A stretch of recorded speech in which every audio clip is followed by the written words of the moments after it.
Ny amin'ny folo indray ireo olona maty vokatry ny Covid-19 tamin'ny 20 aprily lasa teo, araka ny tatitra natao teo anivon'ny Haino Amanjerim-Panjakana androany alakamisy.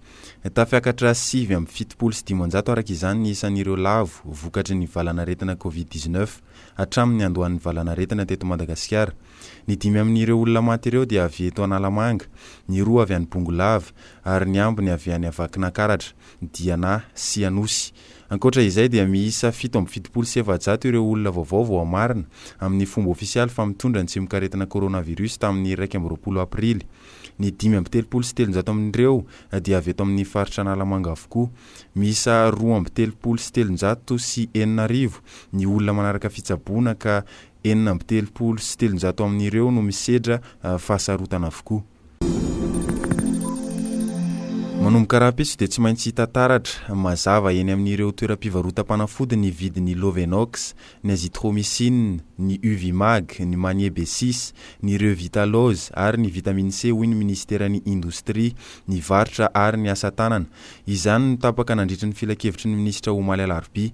Anisan'ny fanafody fampiasa amin'ny ady atao amin'ny Covid-19 mantsy ireo fanafody ireo, ka mba hitsinjovana ireo mpanjifa amin'ny mety fanararotana dia nandray izany fanapa-kevitra izany ny ministeran'ny indostria, ny varotra ary ny asa tanana.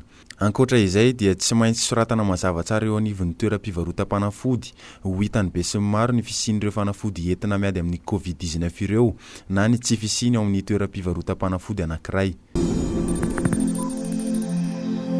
Tsy mandray mpandeha avy any ivelany intsony Madagasikara manomboka androany araka ny tapaka nandritry ny filakevitry ny minisitra ny tanterahana Omaly Alarbi mba hiarovana ny malagasy amin'ny fidiran'ireo variant Covid-19 izay miparitaka any ivelany no antony nandraisana izao fanapa-kevitra izao. Nanambara nefa ny filakevitry ny minisitra fa mbola afaka manatateraka sidina fampidiana ireo teratany vahiny, ireo kompani pitaterana ireo saingy tsy afaka mampiditra olona eto Madagasikara intsony nefa izy ireo. Ho an'ny Air France manokana dia nanambara ny mahasovoan'ny Frantsa eto Madagasikara fa usul'ny mpandeha izay afaka nentina naketo Antananarivo nandritra ny herinandro maromaro izay dia hitatitra entana ny fiaramanidina amin'ny fandehanana eto Madagasikara ary efa nahazahoany izy ireo alalana avy amin'ny fitondram-panjakana malagasy izany.